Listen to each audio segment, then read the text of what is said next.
as the Minister knows, the purpose of today's meeting is to engage with her on the state of European affairs, or to engage with her on the work of the committee and the emerging issue that the committee has encountered in conducting its work concerning the availability of the draft statutory instrument to the committee.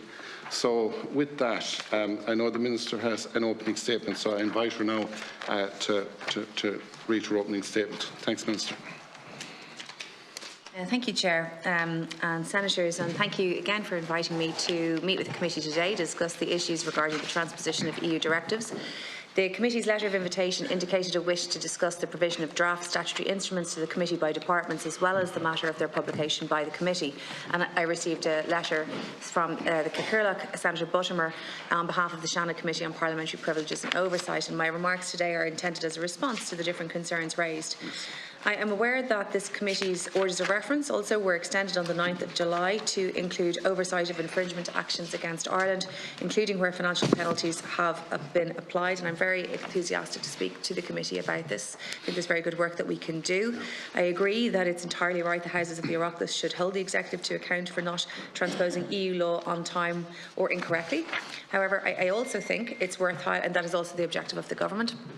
I also think it's worth highlighting that the number of infringement actions against Ireland is currently at a record low of 46 cases. I should also say that fines have been imposed on Ireland on only 6 occasions during our EU membership, during which over 4,000 directives have been transposed. Nevertheless, we would like it to be lower again. Returning to the scrutiny of draft SIs by the committee, I am aware that you met with the Minister for Environment, Climate and Communications and Minister for Transport, Eamon Ryan, on 24th June last, where these matters were also discussed. Our meeting today is quite timely. Since I met with you last, I've had a series of engagements to try to bring matters as far forward as I can. I met recently with the Attorney-General, Rossa Fanning, to discuss these very matters, and his team. And my remarks today will be guided by those discussions and the advice provided by the Attorney-General. But I think it's also important to say that my wish here is to try to facilitate the committee as far as I can within the legal parameters, and I have a number of suggestions and issues that I'd like to discuss with the committee on how I think it can best do its work within the constraints of this legal advice. So the key points of the Attorney-General's advice are: it is important that information notes on EU directives are provided in the first instance by the relevant department concerned. I understand that the committee is starting to review the 24 directives which were published in 2023 and which will come into effect on different dates from December this year onwards. Indeed, most of these will fall to be transposed in 2025 and 2026. While some of those directives are quite substantive, a number are more technical in nature, and so those information notes, I hope, should assist the committee in prioritising the work on those 2023 directives over the coming period. There is no difficulty with departments providing the committee with the initial draft instructions for regulations to transpose EU directives as sent to them by the Office of Parliamentary Counsel.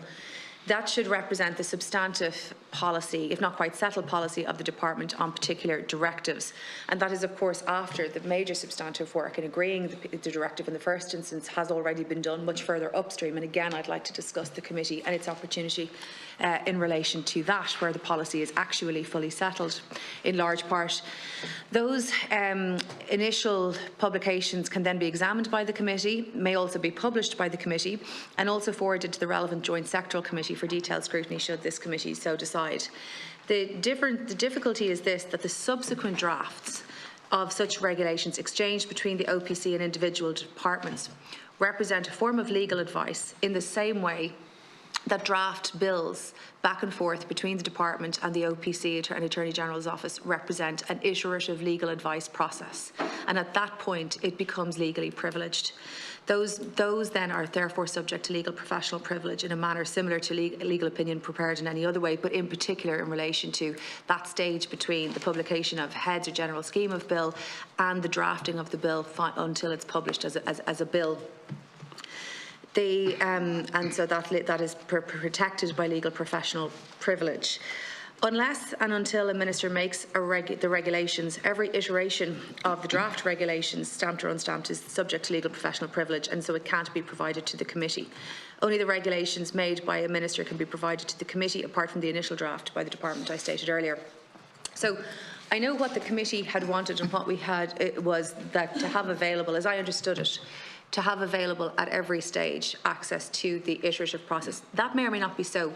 What I had discussed last week and what I think it represents a step forward is where the and I have a number of different things I want to raise with the committee for their view, but in particular where the directive comes into force, say on the 1st of January 2024, and we have a period of 2 years to transpose it, that a substantive document is published to the committee, indeed published generally for transparency, within a period of, say, 3 months, and that this would be a new process within government, this standardised process, and I think a better discipline in terms of the management of directives, and that would be published at that early stage, which the committee can then investigate and examine.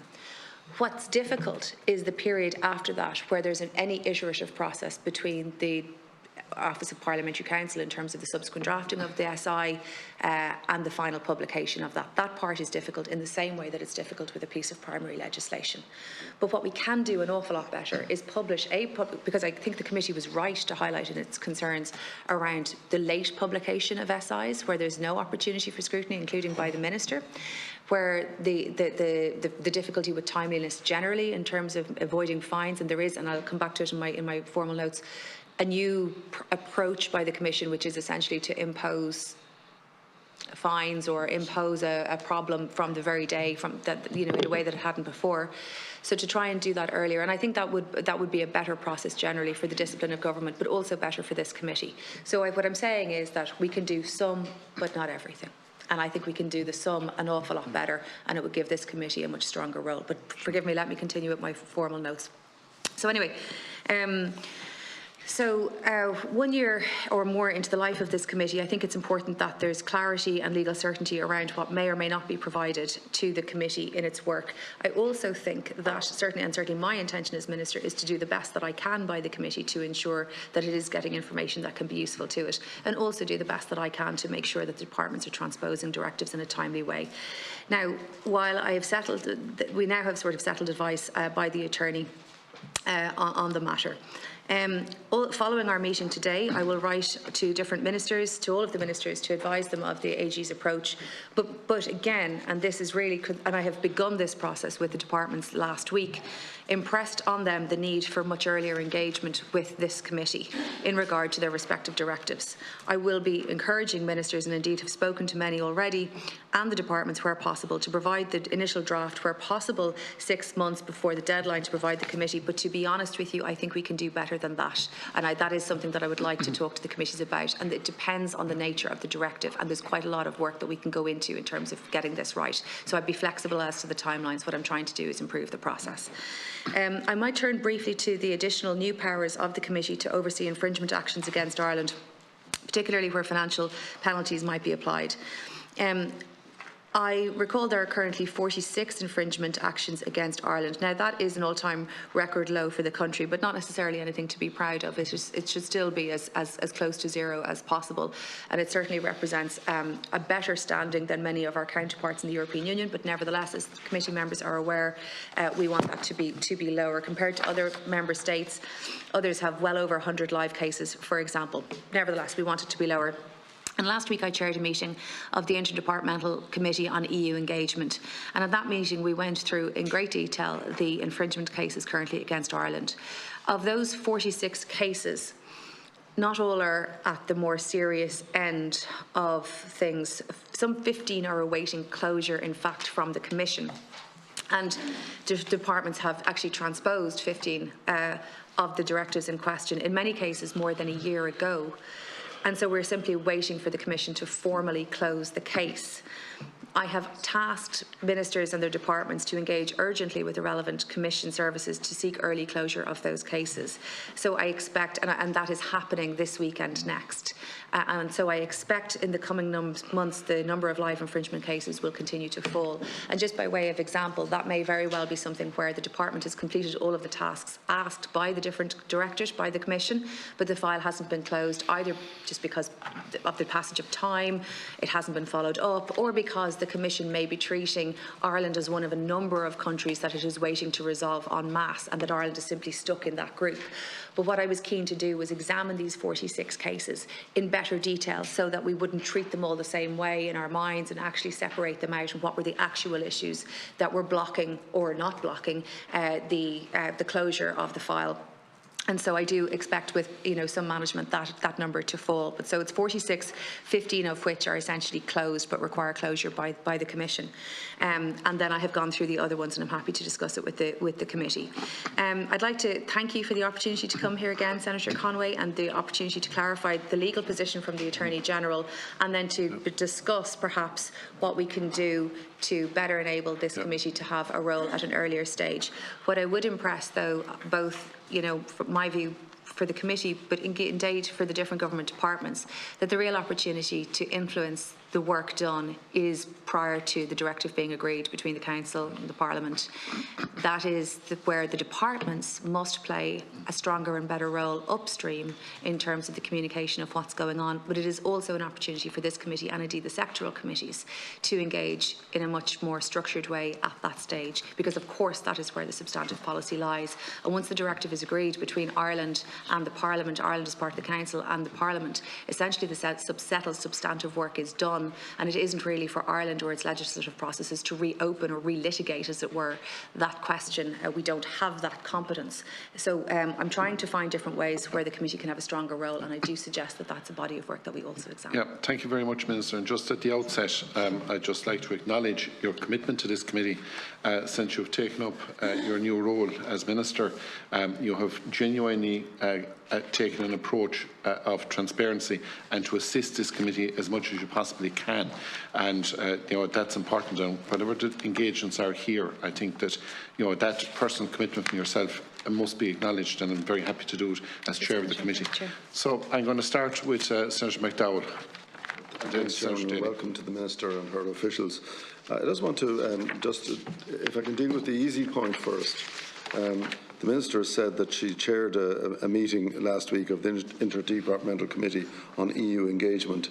Of 46 cases, 15 are awaiting closure. That means 31 of those cases are not awaiting closure.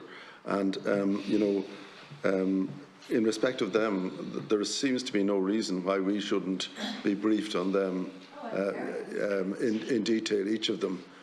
Because if they can tell you about it, they should be able to tell us about it. That's what I'm saying.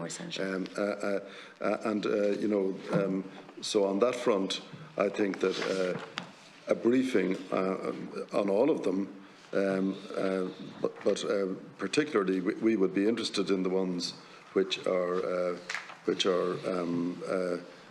not yet awaiting closure, which are still effectively open cases against Ireland, and what the financial implications are fines being imposed? Are they being threatened? Where are we on that kind of issue? I think we're entitled to a table setting that out. The second point is that in relation to the Attorney General's advice, Attorney General Fanning has furnished you with advice, and I accept the first proposition that information notes on new EU directives are provided in the first instance by the relevant department concerned. And information notes are one stage in the process. I mean, that is just simply a kind of a background document as to what the situation is. But what the department proposes to do about the situation is a second level of decision making, and whereas I would say this committee should have no objection whatsoever to receiving the information notes, when it comes to the department then engaging the Office of Parliamentary Counsel in the AG's office. Yes, you can have something equivalent to heads of bills, a detailed document which says provide Regulation 1 provide X, Regulation 2 provide Y, and heads of bills as they're generally understood. I can well imagine that that does take place sometimes. In other cases, it may not. I mean, it may simply be a statement just simply transpose by saying that the provisions in the schedule shall have application or whatever, and just slap in the whole of the directive or regulation or whatever it is into Depends on the site, and there'd be very little to be learned from that. But at least it would be clear if that approach is being taken, how the department is proposing to address the issue. But the second thing is that if we simply say that the initial instructions, and this is the point, the initial draft instructions for the regulations are all that this committee should see. Well, first of all, are we to be told that a later instruction is not going to be shown on the basis that either there's been a change of mind, or the Attorney General has, for instance, said, your initial approach is wrong, come back with another approach, and they're coming back with another approach. I don't see what's secret or confidential about the fact that they've decided on the second approach. We don't have to have the whys and wherefores of the AG's advice on the matter, but what they actually propose to do at a later stage isn't secret. And therefore, I appreciate that you are operating on the advice of the Attorney General. But I mean, the second bullet point in your statement, which is a very helpful statement, by the way, it says that you will understand that subsequent drafts of such regulations exchanged between the OPC and individual departments represent a form of legal advice. Well, a draft coming from the AG's office to the department may be legal advice, but a revised approach to how to deal with the issue by the department, whether considering the AG's advice it's received or the OPC's advice it's received, or else further second thoughts on the issue. I don't see that that is confidential, and I can see advice going in one direction from OPC to the department as being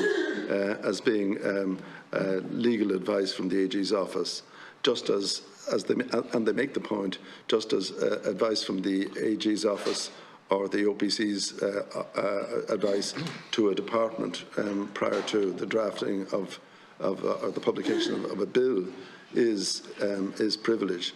But I don't see it the other way around. I mean, if for instance, if you have a white paper, if you have a green paper and then you produce a white paper on a topic, it doesn't become the white paper doesn't become privileged because it reflects AG advice, which it doesn't actually recite. So I would ask you to refine the second bullet point there, which is the assertion made by the AG's office that subsequent drafts of such regulations exchanged between the OPC, sent by the OPC to an individual department, represent a form of legal advice. But what the department then decides it wants to do is in my view, not privileged. In other words, it's part of the legislative process. And once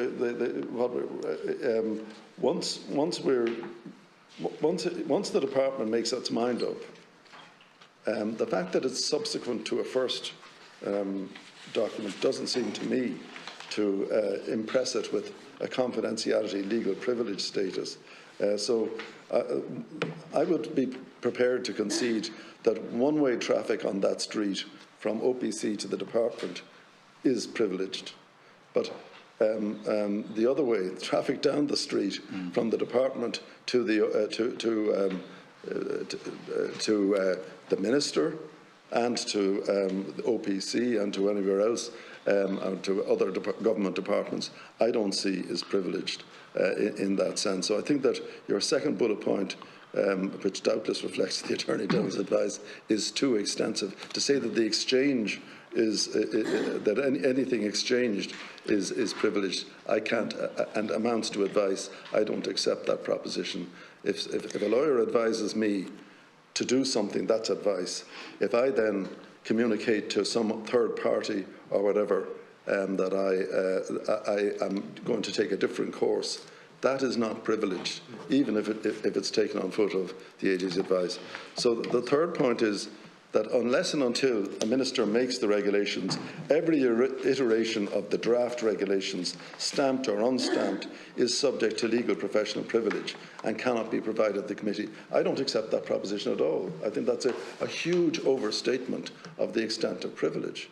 If the minister has made up his or her mind to go down this road, and a document is prepared for the minister to do that, the statement that unless the minister actually makes the regulations, any document in his or her hands is legally professionally privileged and cannot be disclosed to anybody else is just simply wrong. I mean, it can be disclosed to other people. I mean, for instance, to take a very simple example, if supposing there was a sectoral organisation which had an interest in a particular regulation, and the first thing that happens is that the department sends off instructions, initial instructions, like heads of a bill, to the Parliamentary Council's office, and they come back with a whole series of other proposals. Is it suggested that if the minister decides to engage with the Irish Farmers Association on his reconsidered position, that's subject to legal professional privilege? That can't be right. And if you can go to the Irish Farmers Association and tell them, this is what I'm going to do about brucellosis testing under an EU directive, how can he not come to us and say, this is what I now propose to do? I mean, that is a gross overstatement by the AG's office that until the minister puts his biro or her biro down to paper, that it's legally professionally privileged. That's grotesque, is all I can say as a proposition. And it would make a farce of this committee if we accepted that proposition, that the minister would be free to show his draft regulations to any sectoral organisation in the country or any interested party, or members of Dáil Éireann and Seanad Éireann and all the rest of it, show them, this is how I propose to deal with this issue. But the one group who can't see it is the committee of Dáil Éireann or Seanad Éireann, who, because I haven't signed it yet. I mean, that is, I hope you don't, I know that you're acting on the AG advice and OPC advice, and I'm not saying this in any sense personally, but it is grotesque to suggest that proposition, because if it is the case that you know, until the final iteration is signed, the matter is subject to legal professional privilege and can't be provided to the committee, how could it be shown to anybody else? Anybody else? I mean, that's bizarre, if I may say so. And if that is the position that the AG's office wants us to accept, we might as well wind up the committee. Perhaps the Senator would like me to respond? Yeah, Minister, yeah. Indeed. Will I respond to each of the points in turn? Number one, on the list of infringements, I would greatly be pleased for the committee's substantive involvement in the detail of the directives and the transposition process, as well as the broad powers of the committee, which is what we have discussed to date. There is a substantive body of substantive work that I am trying to get through with the different departments, and I would greatly welcome the committee's assistance on that actual work. So I will give the committee a briefing in relation to that, and indeed invite them. I will be meeting, just for their information, I am trying to manage this process in what I think is a close way, and I will be meeting the departments again in early September to go through what the status of everything is, having sent the different closure notices or the different efforts at trying to close the files. But I have also, because of my concerns about the duration and the approach taken by departments going back some time, including, there are a number of different files which I can see how we're incurring fines. I can see the scale of the substantive work that is necessary, the scale of investment, the scale of change. I understand that. And I can see also the scale of the efforts made by some different departments in relation to having those resolved. And, you know, that I can see. And there is a process there to close that out. There are other ones then that are dependent on other pieces of legislation, such as the Planning Act, being completed before those pieces come completed. So they're all at different levels of seriousness or investment required, and it is well worth going through them in a substantive way so that the committee can fully understand that and have the same information and be aware of the same concerns as I. But they're not all the same, basically, is what I'm saying, and I'm trying to find ways to manage them to reduce that list as much as possible, in particular before the presidency. So I would greatly welcome the committee's assistance with that. On the second piece, Senator, there are many things that are grotesque in this world, but the transposition of EU directives is not one. And it's not grotesque, gross or bizarre. It is a process within an established parliamentary democracy, an established legislative process with a competent Attorney General, of which you, of course, were also a competent Attorney General. And I agree with the Senator on some points, and I disagree on others. There is no equivalence between a white paper, green paper process, which is a policy-based process, essentially within a department, and equivocating that in any way to the development of legislation, which of course is a completely different seriousness, a completely different import in a legislature, and the nature of legal advice attached to that. It is also the case that a bill goes through an iterative process between forget about statutory instruments and forget about general schemes. In the old course of things, before we did that and before we had pre-legislative scrutiny, indeed since we've had pre-legislative scrutiny, the bill itself goes through an iterative back and forth process between the department and the OPC. And that back and forth process, that exchange, has always been subject to legal professional privilege. And the reason for that is it is as much teasing out what's possible within the concepts, within the desire of the policy and the constraints of the legal structure, or the read across to other pieces of legislation because of policy positions adopted by a single department and how that reads across potentially other pieces of legislation. Those things have always, there are always issues that are thrown up within that process, as the Senator is more aware than I am, and always have to be teased out between the department and the OPC and the advisor. And so it is necessarily privileged, that back and forth. And the response, it is not correct to say that on one side is privileged and the other side must not be, because that's A, not how it works in respect of primary legislation, and B, it doesn't allow for that iterative process to happen in a genuine and open way intellectually as between the two different entities. Because if one side is being constrained in genuinely trying to think through something, and I'm talking about this in terms of development of primary legislation, and work out what the parameters can and may be, and is constrained by being aware that they would constantly have to publish that also. It's not a real process. It's not a real iterative process. And at some point, government does have to be able to do that. And that is the same with the draft legislative process in respect of SIs. But sorry, can I just say, I'm not saying that we have to see all the correspondence. I'm not saying that we have to know that the OPC said this is lawful or unlawful or disproportionate or whatever. I'm not asking for any of that information. I am simply saying this, and I'll ask you to deal with this issue, that if it is lawful for a minister... I haven't dealt with your no, third hold on a issue. second. If it is lawful to deal with a minister, for a minister to deal with a third-party institution... That's a third issue that you raised that I haven't addressed yet. Oh. So if you might let me continue. Yeah, sorry, I thought you were finished. No, I wasn't. You asked if you could interrupt me there for a second, but just let me go back and complete my point. So you raised three things, and I'm on the second one. So that second one is what you were talking about was why can't leave the third-party issue for a second. That's the third issue, and I'll come to that in just 1 second. You were saying about the exchange, and what you said specifically was that while you understood that while the exchange from the OPC or advisory council, presumably, to the department had legal professional privilege, that you did not accept that the exchange back had legal professional privilege. Or do you now accept that? No, that depends on what... I mean, for instance, let me give you an example. Supposing the OPC or the AG's office said the proposed fine in Regulation 3 is grossly excessive, or on the other hand, is not sufficiently punitive to comply with the requirement of dissuasive penalties under EU law.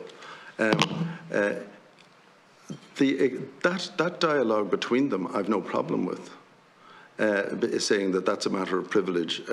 But if in the end the department then says, well, we increase the fine or decrease the fine, and now this is where we are. that document, the document in that form is not privileged. I don't agree with you on that. And I want to agree with you because I want to try and do as much as I can to help this committee, but I just don't agree with you on that. And the reason that I don't agree with you on that is that, one, if I read it across to the legislative process where you're setting points, for example, that advice may very well have come because of the read across for other pieces of legislation or a more broad, a more broad read across generally. The communication is not properly privileged if one side of it is not privileged. They both must be privileged for it to have legal professional privilege. But could I address the third point that you raised, which is about the sharing of regulations with third parties? So the reason that I'm really interested in this, because I am concerned about not just the transparency in relation to how we can maximise that, but also the process generally in terms of the consultation or the time it takes. Like, we're dealing with 46 infringement cases here, but the other thing that I've done with the departments is I've identified the SIs to come. I don't want a new list, basically. I want to deal with the SIs that are coming in perhaps a more proactive way, so that we're not just replacing this list with another list by the time we get to the presidency, or indeed any other time.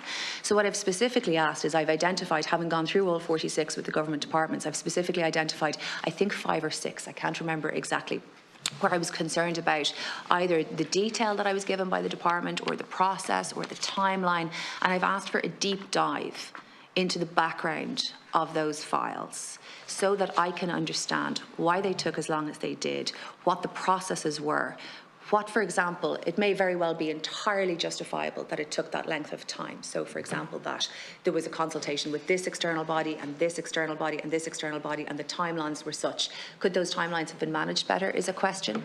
Was the department waiting for the enactment of another piece of legislation? And if so, had they already begun their work on the relevant SI? If the Senator will allow me to finish, because this is important. You're not dealing with the third question. But I'm telling you something important. No, but I'm asking you a very plain, simple question. And I'm answering it, no, Senator. I'm asking for a simple, I'm asking you a simple, plain question.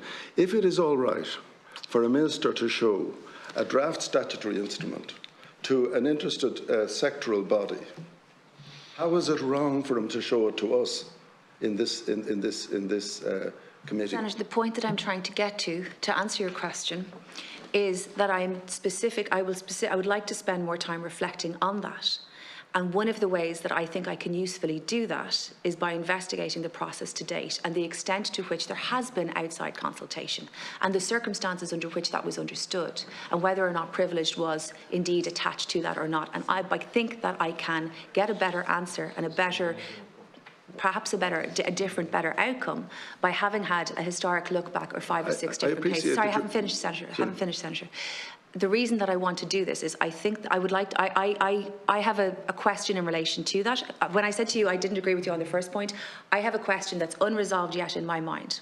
And it may very well be that there cannot be another answer than this, but I personally want to go through a process of a historic examination of 5 or 6 of the different directives to see where regulations were circulated, or if they were circulated, the circumstances under which they were circulated, the understanding of privilege that did or did not attach to them. And I think that by going through that, and I expect to be able to do that, I have identified September as I want everything to be ready for me to be able to examine it in September, that I may get a better understanding of the department's positioning on that. And if I can do that, potentially then I can look at this third question in greater detail.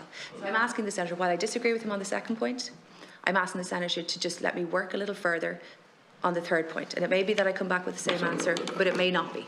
Well, there's 2 points here. There's the question of principle. If a minister or a department can, or even in certain circumstances is required before making a regulation to consult a third party like on Tashka or something like that, if a minister is required to do that before he signs a document, it cannot be the subject of such legal professional privilege that it cannot be shown to this committee. Either you accept that principle or you don't.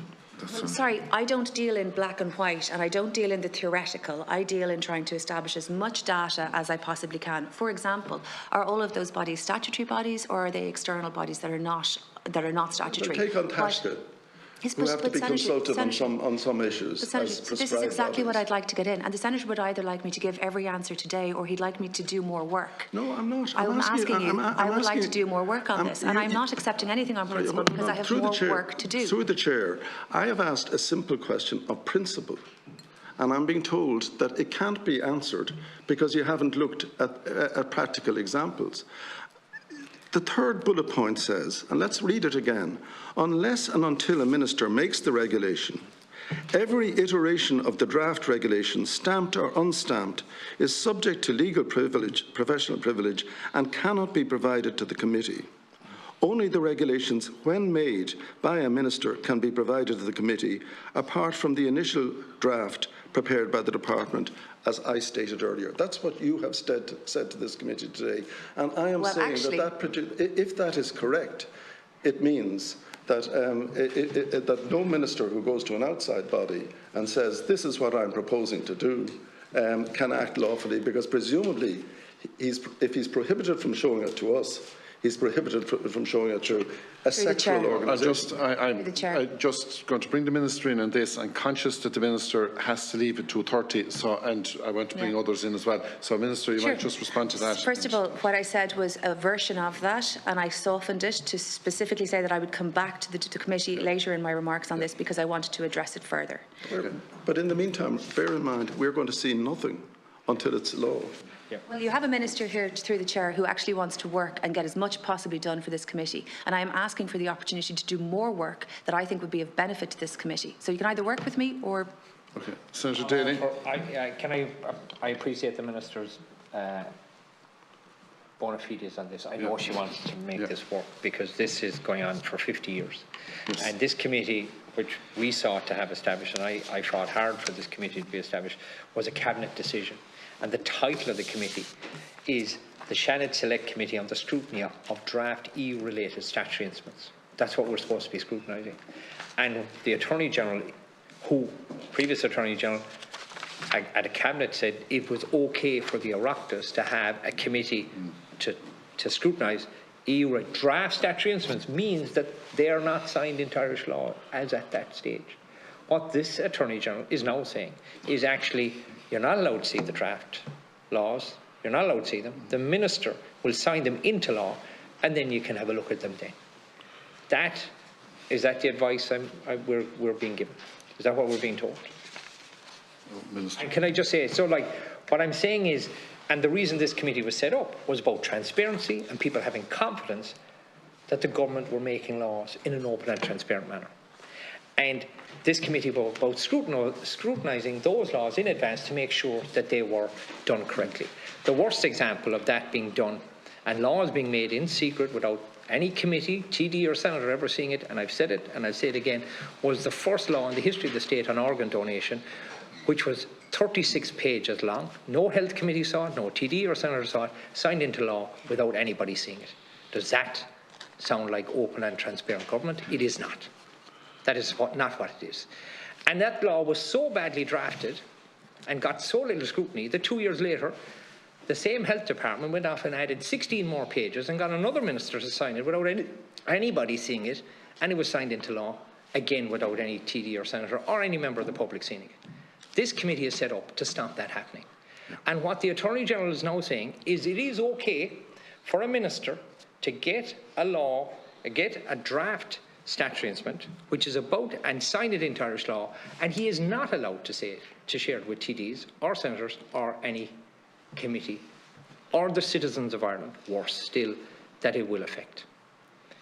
That is, we have come to that point. No, after a whole year of us being asked, no, but we're being told that we are not allowed to see the actual piece of legislation that is about to be signed, which is the equivalent, and if I'm wrong here, I stand corrected. What is the equivalent of all the over and back is fine, and we've had the analogies on white papers and pre-legislative scrutiny, and we all know that process. And the exchange between the Attorney General's office and government departments, and that you could argue about privilege and that. But the outcome of that on primary legislation is called a bill, which we all scrutinise. The outcome of this process is a draft statutory instrument, which we are not being allowed to scrutinise. That is, we're not allowed to see it, and it will be signed into law by a minister, and no one will scrutinise it. That's making laws in secret, and it's lacking transparency. No government should accept that that's a way of doing business, bearing in mind that there are more laws made in Ireland in relation to EU directives than in relation to the legislation that goes through this House. The bills that we are allowed to scrutinise, which has all the over and back. That's one point, and I want to let my colleague in here. An example of that was the corporate sustainability reporting statutory instrument, over 100 pages.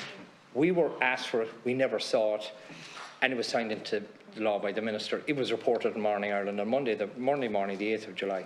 And no member of this House or any citizens of Ireland saw the draft that was signed into law in advance of it being signed into law.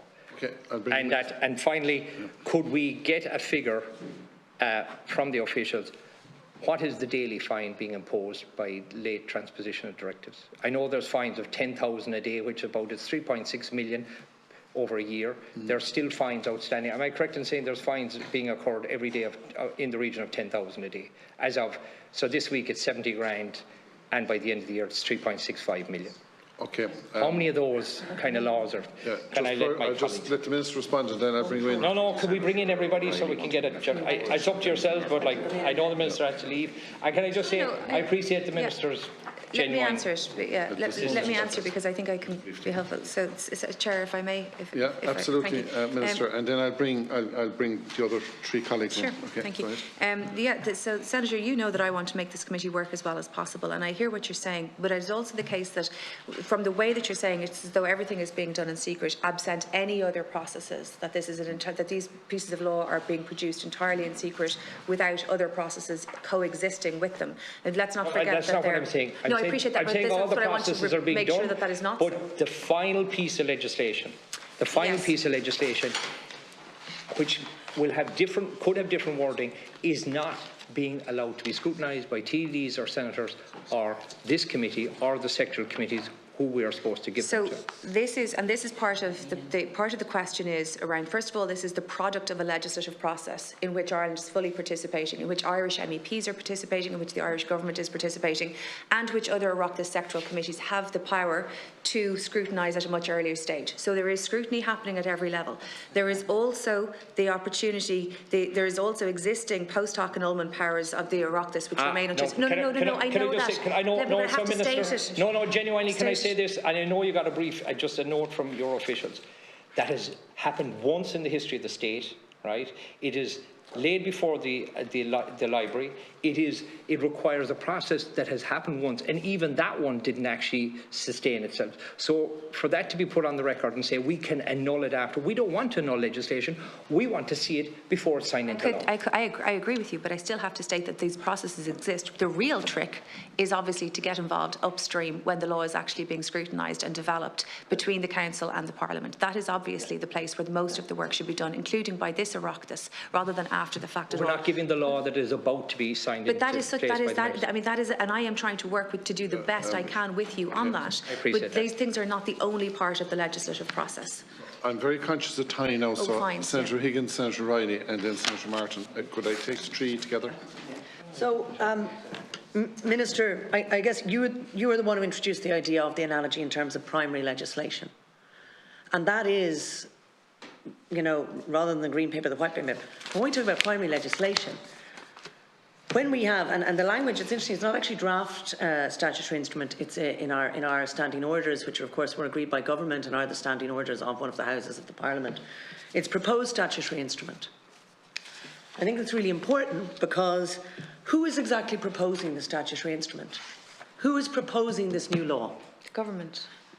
Following agreement by the Irish parliamentarians and the Irish Council. But let's go to, so if government are proposing this, and if government are proposing legislation, now, to be very clear, the Office of Parliamentary Counsel is not proposing legislation. Correct.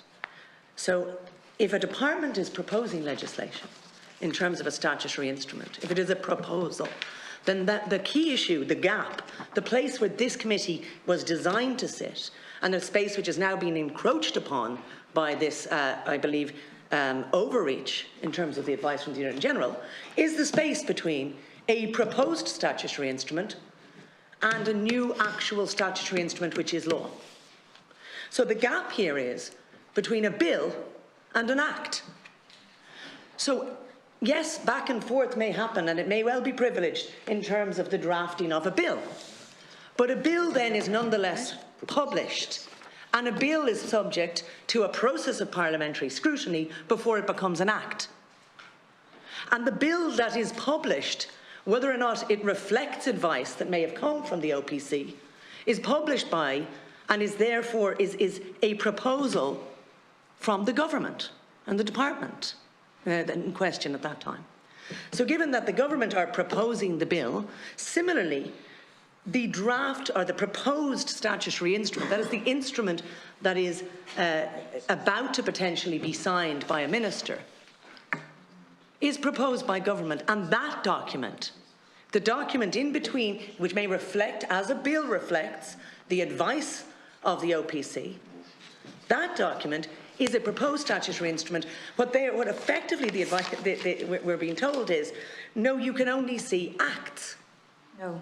No, no, to be very clear, no. That is exactly what we're being told. No, We've been told any copy until, as he said, until the regulations have been made by the minister will be subject to legal professional privilege. No. So effectively, you're saying that the version, this statutory instrument that is about to be signed by the minister is privileged until it has actually been already made and become law. An act becomes law, a statutory instrument is law. A proposed statutory instrument is the point at which we should be, as a committee, in a position and where there should be parliamentary scrutiny. And I want to come back to, this is the piece that matters. It is the question where there's something as solid as a bill, i.e. a proposed, reflected, and it ultimately is proposed by the department. And if there is an issue, because, well, actually, the Office of Parliamentary Counsel did that draft, and then we wanted the Minister to sign it.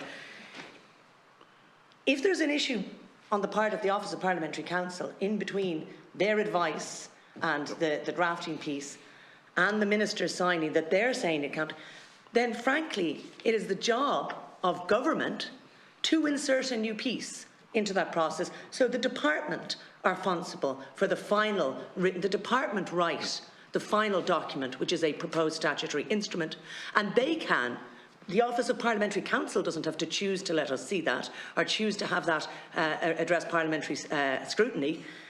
The department can say, well, this is our departmental proposed statutory instrument, and we, as the department, it is no longer the property of the Office of Parliamentary Counsel, whether or not it reflects their advice.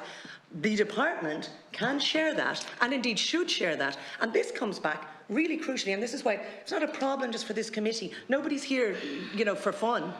And we're not here simply just to say, hurry up, and some kind of cheerleading for getting things through quickly. It is about the very serious fact that a huge amount, almost half of the legislation that is coming through is not getting parliamentary scrutiny. And it is not equivalent. Talk about the EU level and directives. It is equivalent. It is equivalent to saying if 50% of the bills that were published in terms of law in this state became acts without any parliamentary input on the text of those bills. Senator Higgins, there are two other colleagues who wish to contribute as well. The crucial piece, it is the definition, effectively, of failing to have laws in things. And as an example, and just please, the Corporate Sustainability Reporting Directive, by the way, we were told that there was a list of stakeholders who were regularly updated by email during that process, but the parliamentary committee were not. I'm bringing in Senator Riley. Chair, I want to say this to you respectfully. I indicated 20 minutes ago because I have to deputise for my colleague Barry Ward in the Senate at 2:30, and I have indicated very clearly for 20 minutes, and it's not fair because it's a normal courtesy, and I would have explained it. But anyway, I apologise. I didn't see you contribute. I'm going to insist on making my couple of points now, and it is bad form that I didn't get in 20 minutes ago. I'm indicating very clearly to all the officials as well, and I have to represent. I have to represent Barry Ward now. Next. Now, to get to the point, I want to start backwards. I want to, first of all, and I'm serious about that, I'm thankful to the Minister for being here. I think it's great that you're here. It's great that you responded so quickly. I want to say that I'm going to look at a variation on today's debate. I'm going to look at some positives. I think it's important we look at these positives. I think it is wonderful that the Minister has engaged in a process with her department whereby she's looking at infringement cases, whereby she's identifying 15 that are awaiting closure, whereby she's continuing to look at these cases to speed up the process there and to get them dealt with and to quantify the cost to the country. Because in the Shannon, and I'm going to go on, I have to get making these points. In the Shannon yesterday, I raised the question of children waiting for CAMs and waiting for disability situations for assessments. And if that's the case, that if we have these fines and if they can be curtailed, if they can be shortened, if they can be saved, that money, it's real money at the end of the day, and it can make a difference there. So I want to commend you, congratulate you, and identify that as very important to the taxpayers of Ireland, and certainly to the kids waiting those services. Now, can I move secondly? You say that, obviously, that there's no difficulty with the initial draft instructions for the regulations, and you say that these should represent substantive, if not quite settled, policy of the department. And let's take positives here. Let's say that's an extraordinarily important start. Now, that's there. You further say, Minister, in response to a very distinguished former Attorney General who does know the ground here, but you do say in response to him that you are prepared to look at the other scenario, that you're trying to expedite and to look at processes within, accepting that legal privilege has to exist, as the current Attorney General says, that legal privilege has to exist in the exchanges between the legal advisors, the OPLLA, all of these people, and the actual department officials and the Minister. Initially, that piece has to stay as privileged. But within that, and in response to Senator McDowell, you have said that you're prepared to see where are there potentialities within that to make material available. I trust your bona fides. You are yourself an eminent lawyer, and I think you'll get that one right. And I think it's time, to be honest, with great respect to the distinguished company here, because I'm on this committee for a year, I think we are going to soon have to move away from this navel gazing, this semantic discussions that are gone ad nauseum, and that I must say, a number of the committee members who wouldn't have the self-confidence, and not that I have abundance of that myself, but I have enough for this, haven't the self-confidence to say, but colleagues are saying that they are disgusted, members of this committee, with the way it's going, that it's a constant semantic debating society where we're splitting hairs the whole time and nothing is actually happening. So let's start making things happen. Let's start taking the Minister her bona fides that you will sort out that third scenario to the degree that is possible within the law. She cannot break the law. She cannot put the state at risk of significant legal actions arising from advices, arising from responses to advice. She cannot put the state at potential risk there. But insofar as she can give the information and not put the state at risk, she's going to do it. She's already said that we will be getting the initial drafts, the initial position of the department, which in reality we all know will be substantively the finished product, that will be the case. She's moved extraordinarily efficiently and expeditiously and seriously on the question of the cases against our country. And that's, I think, the most important news of today, although the rest is critical too. So what am I saying? I'm saying, Cathaoirleach, that we should take the Minister's bona fides, we should await her coming back after a round of discussions and analysis on the third one, and we should proceed with our work. And we cannot, there was an old expression in rural Ireland, and it has merit here, that you cannot spend all the time weighing the pig. You have to spend some time feeding him, and we are perpetually weighing the damn pig. Thank you. Thank you very much. I didn't realise you were under time pressure. I have to go. I was aware that you had indicated, but I didn't realise that you were under time pressure. Senator Martin. Oh, and that's not said out of disrespect to colleagues. But it's Barry Ward after all. But Barry Ward is no more important than you, me, or any other senator. This is a Senate committee. This is a Senate committee, and we are entitled to deal with our business without regard to what's happening in the Senate chamber. Okay, I'm going to bring in Senator Martin and then the Minister to respond. And like previous speakers, I'd like to thank the Minister for her attendance. but also for the full engagement. And I totally recognise and accept her bona fides in this matter. But I have to agree to disagree with the immediate previous speaker when he said this is a semantic point. It is the point. It's a substantive point. It's not an interpretation of linguistics. This is a serious point. It goes to the core of why this committee was formed. And I accept there's been important add-ons in respect of other important work. But my understanding and willingness to sit in this committee, it was never to be a post facto retroactive role. We are legislators. If you want a commentary, you will go to the Irish Times or the Law Gazette or the Bar Review. But we're not, and so, Minister, I hope you can navigate yourself. I know if anyone can, you can, because I have great confidence in you, and I know you have to respect the advice that you received, and I have no doubt the advice was given in the very best of good faith. But we are now in a very serious quandary. There's a state of perplexity that could actually logjam us unless we can navigate around it. It's going to become some sort of an evaluating talking shop. And that is not what was behind this. That was not the intention of Senator Daly and others who fought for this for many years. And bizarrely, it wasn't the intention of the government when they granted us our terms of reference. Yeah. So, there's often a disagreement between the houses and the separations of power. There seems to be a disagreement within a power. And we have here before us, on the record, and I quote just one last time, only the regulations when made by a minister can be provided to the committee. That's an accurate quote. I don't see a role for us unless we can overcome that. I genuinely don't. And I'm trying to be as constructive, and we'll state this as long as possible. But that's what's called a scuppering. It's a fundamental scuppering of the terms of reference. Senator Daly. The point is this. What the Attorney General is saying, effectively, is that TDs and senators are not allowed to see that law before it becomes law. That we are not allowed to see it. Am I misinterpreting anything there? What we're being told is that it is privilege, the minister gets it. It is, when he puts his signature on it, it becomes law.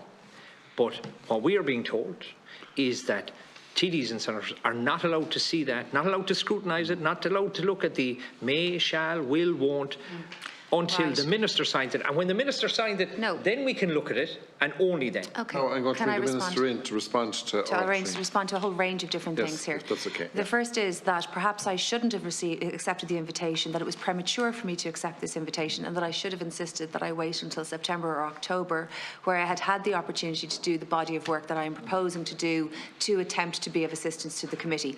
I will reflect on that the next time that I receive an invitation. I am here to try to be of the best service that I can to the committee. With that in mind, it is important for the committee to remember that they are scrutinising SIs, which are the product of a legislative process. That they are legislators, but they are not the primary legislators in this instance. And that it is wrong to equate the role of this committee to that of a primary legislature, which in this instance is the European Parliament and the co-decision process at a European level. So it is not correct to say, infer or equate in any way this legislative process with a primary legislative process, either in this House or in Europe. It is not correct to align this process with the transfer of a bill into an act, because of course that is a primary legislative process. So it is wrong for this committee or members of it to suggest that there is some measure of secrecy or hiding behind anything or keeping things quiet. It is not a primary legislative process. It is the transposition of a secondary piece of legislation. The primary legislation has already received full transparent scrutiny in a competent legislature. So that is really, really important. Really important.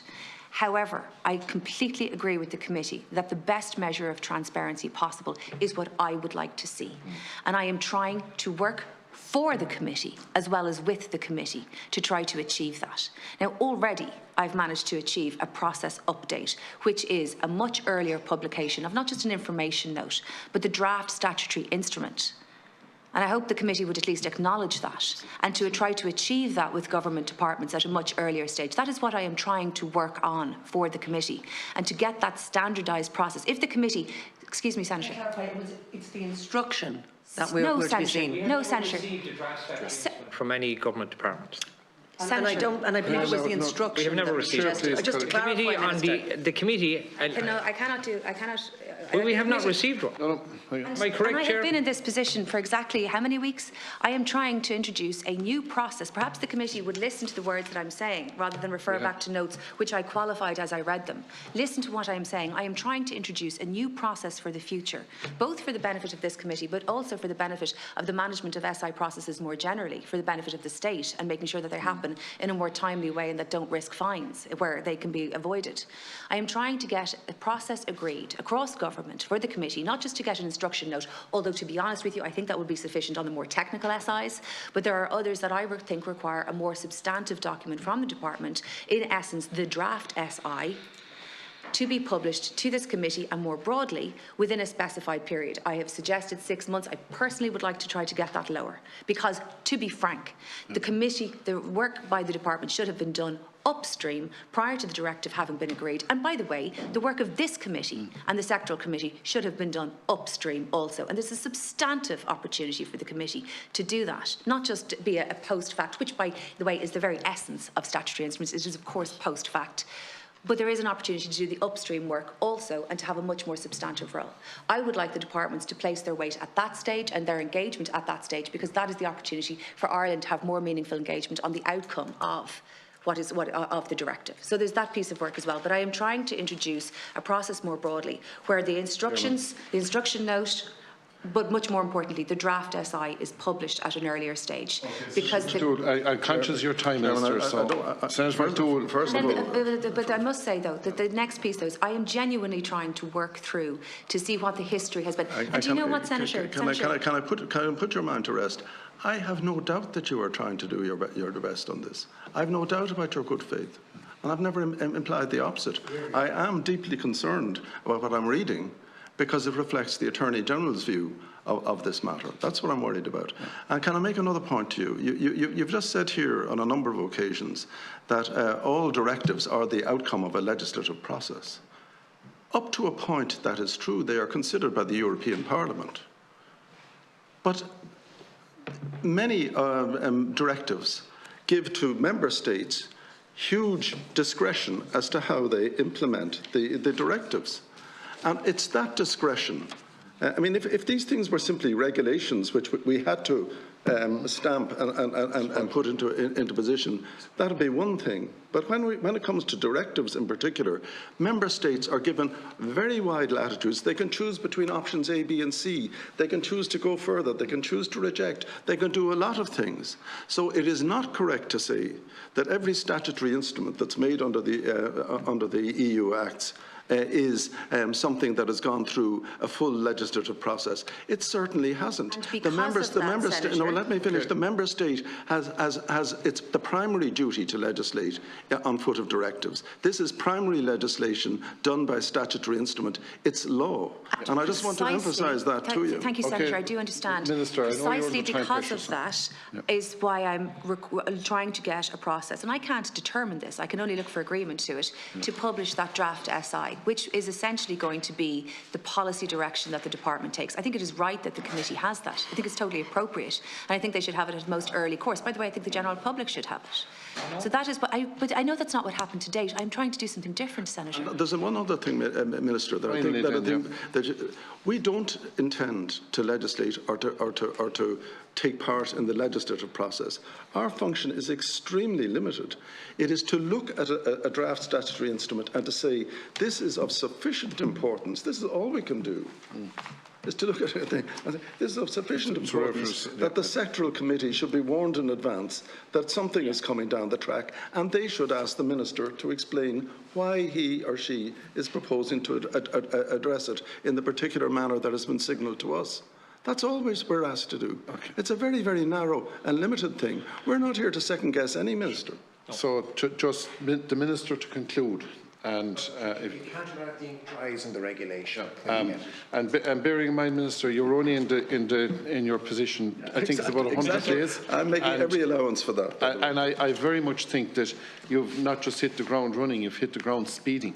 And certainly as Cathaoirleach to this committee, I have to take my hat off to you in terms of your engagement and your attempting to wade through a lot of history to try and put a proper process in place that is transparent, and I absolutely want to acknowledge that. If you just want to make a final comment, and then we'll let you go. Thank you, Chair. And look, I think that there's a body of work that we can do together before this Oireachtas finishes, which is to improve the process across government. And I want to do that for the next Oireachtas. We have a chance here to work together to get a new process in place, which, as the Senator says, will be a different process for the first time in 50 years, a better scrutiny process.